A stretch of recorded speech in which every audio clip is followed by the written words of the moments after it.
Right, so today I want to talk about something that I've seen Scott Adams bring up that I brought up a lot before, but I wanted to kind of build on a little bit more. And I think it's arguably the most, well, aside from the obvious one, the one of the biggest issues that we face right now. And he says either national debt is not a real problem, or our government knows that there is an asteroid the size of Mars heading directly towards Earth, so it doesn't matter.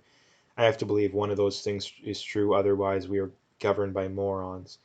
And again, one of these things is true. Like he puts this in a good way, and then he sums it up very good. But one of these things absolutely, positively must be true, right?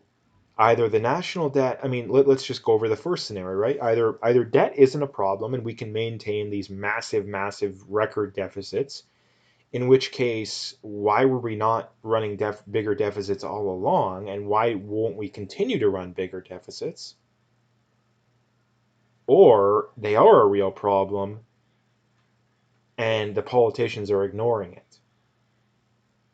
So one of those things must be, people may argue, oh, there can be a little bit of a middle ground in there, but it's not true. Like, it's not true because, um, if you wanted to play the middle ground argument, okay, well, they wouldn't be 10xing the debt. Like, they wouldn't have printed 30% or 40% of the money in existence over the last year. We wouldn't in Canada have as much of a deficit in 2020, or basically March of 2019 to March of 2021, or 2020 to 2021.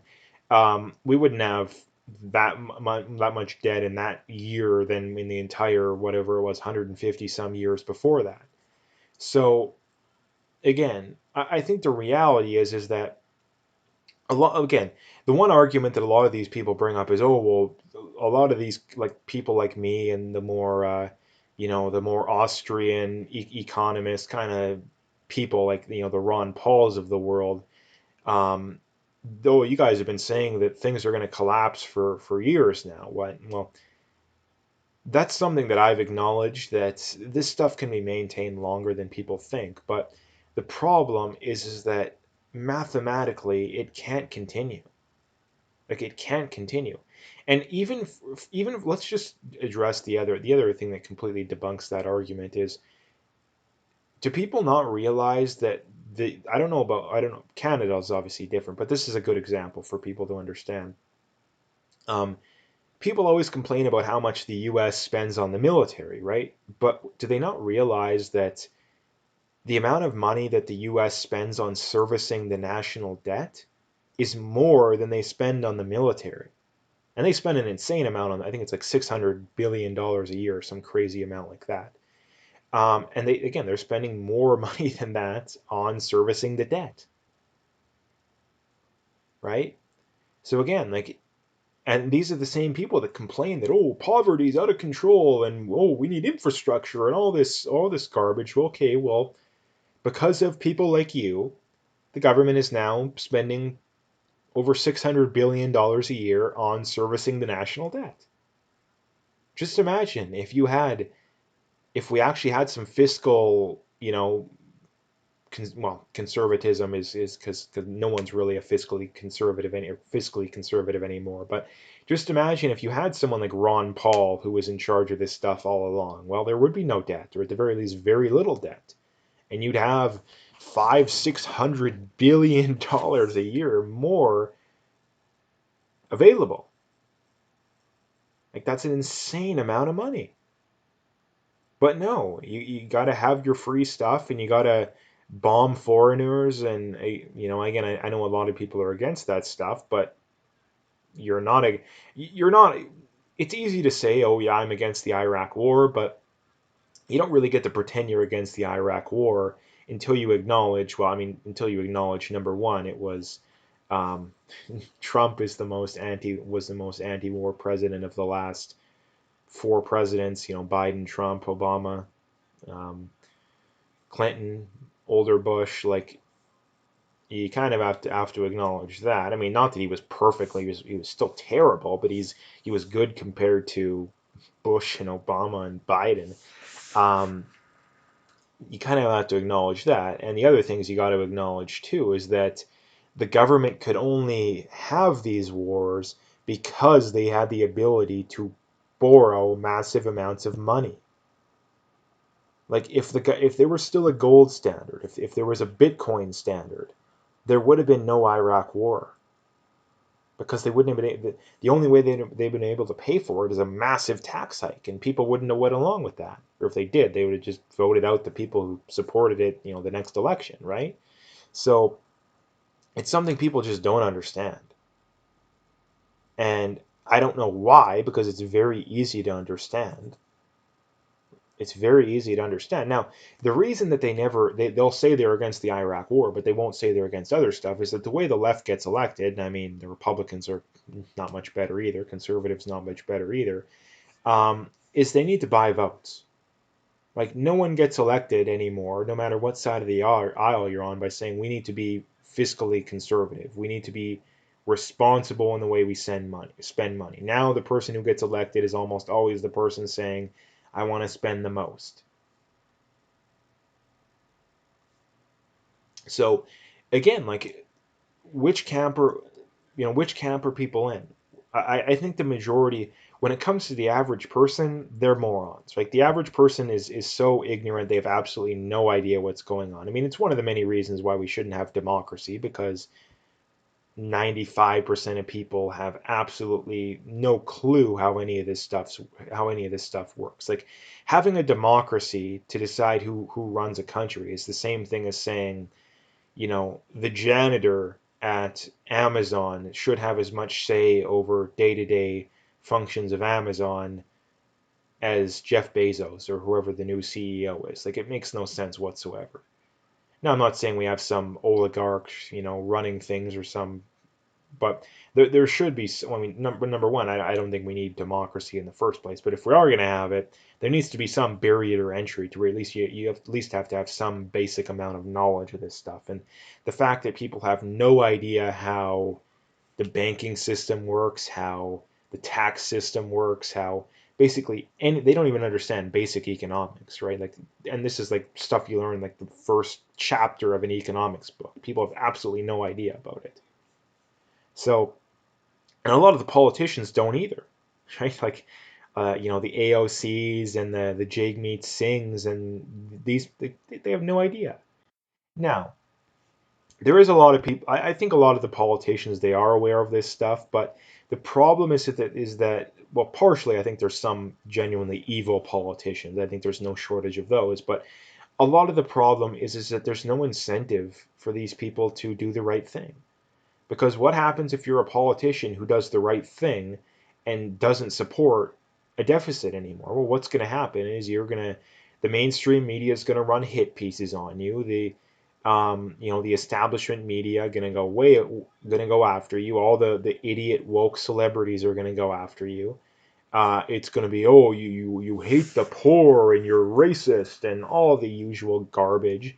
So again, they have no incentive to actually do a good job of this stuff. And because they're making six-figure salaries, 150, $200,000 salaries, they have nothing to worry about, right? They have access to, you know, private equity and all this stuff that helps them shield their savings, right? So if the entire system goes belly up, they don't have anything to worry about. If the system goes belly up, what's going to happen? The banks get bailed out, the rich get bailed out, and the poor and the middle class get screwed. And again, the worst thing about it too is that all the socialists, they complain about this stuff too, and all the leftists, but they're dumb. They're so dumb they don't even realize that they're the ones that are the most supportive of it, because you wouldn't have to do it if you didn't support the massive deficits. If you had a free market, the government wouldn't be able to borrow massive amounts of money, because the rate they'd have to pay on that would be so high that they wouldn't be able to afford to do it. Right? So if you had a free market, we wouldn't be in the problem we're in. So for all the socialists who like to complain and pretend that they're against this stuff, no, you're not. You can I mean, most of the other problem, like I say, is most of these people are so ignorant they have absolutely no idea how the real world works. So they don't recognize the rank contradiction in their worldview. But A lot of them do, right? A lot of them do. So again, like, and people probably bring up, okay, well, the other problem too when it comes to these politicians, like I say, is that they're in a bad spot. Most of them have supported it, which is why I don't really have sympathy for them, but they're in a bad spot, and then they can either speak up against it, like I said, and risk. It's almost a certainty that the mainstream media will go after you. The woke celebrities will go after you. They'll call you racist and sexist, and you hate the poor, right? Or you can just allow the gravy train to continue, knowing that it's just increasing the time that it's going to take for the whole system to go belly up. So it's a lose-lose scenario, but they have every incentive to allow the gravy train to continue. Number one, because like I said, they don't have anything to worry about because they're going to be fine. Um, and number two, they don't want to they don't want to have the mainstream media running hit pieces on them and have to have people calling them racist and all the hating the poor garbage. So this is the problem. This is the reason why we're in the situation we're in. I think is that the incentives are entirely backwards, and this is why we need a free market too, because a free market would solve this stuff easily. Now the problem is that we've dug the hole so deep that to get out of the hole, there's going to have to be a lot of pain and suffering. And the best analogy I've heard is, as a society, we are hooked on heroin. We are like a heroin addict in that if you want to get off these hard drugs, you're going to have to be willing to go through withdrawals, and a lot of times very severe withdrawals, right? So we have two camps. We have the camps of people that say you got to get off heroin or it's going to kill you. These are the people like me, the people that actually I think have functioning critical thinking skills and actually understand how economics works. And you have the people who don't, in that their argument is basically, okay, well, if we allow this to happen, poor people are going to suffer. But the fundamental problem that they don't seem to recognize, maybe they do, but they just don't really understand it, is that the poor are suffering are going to, number one, they're going to suffer either way. And number two, the suffering is only going to get worse because again, the more the longer you're hooked on heroin, the more you got to take to continue to um, maintain yourself. And if you ever want to get off, the harder it's going to be. So this is the reason why we have to stop this madness ASAP, because the longer we do it, the harder it's going to be to get off. And eventually the gravy train won't end because, again, mathematically, you can't run bigger and bigger deficits and not have to, the piper needs to be paid at some point, right? So again, the longer we do it, the harder it's going to be to stop. And again, mathematically, it has to stop at some point. And when that happens, the longer we wait to do it, the more people are going to suffer. I don't know any better way of summing it up than that. So, yeah, I mean, what camp do I think people are in? Again, um, most people are in the camp that they're ignorant, right? Calling them morons, okay, maybe that's a way of putting it, but they just have no idea how the real world works. Most politicians at least have enough of a understanding to where they should be responsible. Um, but again, like I said, I think the reality is that the incentives are so backwards that it's only going to get worse. So, and again, like I say, one he says, and like I said, is that these two things must be an issue, or must be true. Sorry, must be true. Which one is it? I think it's the first one, or sorry, I think it's the second one, in that we are gonna have a massive problem at some point. It may take a year, it may take 10 years, it may take 100 years, but at some point it's going to happen, right? At some point it's going to happen. So, um, yeah, I think it's going to be something that's going to be really concerning. And like I said, the longer we put it off, the worse the landing is going to be. So, anyway, that's what I wanted to bring up today. If you liked the video, make sure you hit that like and subscribe if you haven't already. Check me out on those other platforms. Again, if you're watching on YouTube, you're actually missing half of what I put out. So again, check me out on Rumble or BitChute. If you want to donate, you could do that as well. Again, I would very much appreciate whatever support I can get. But like I say, check out those links and stay tuned for more.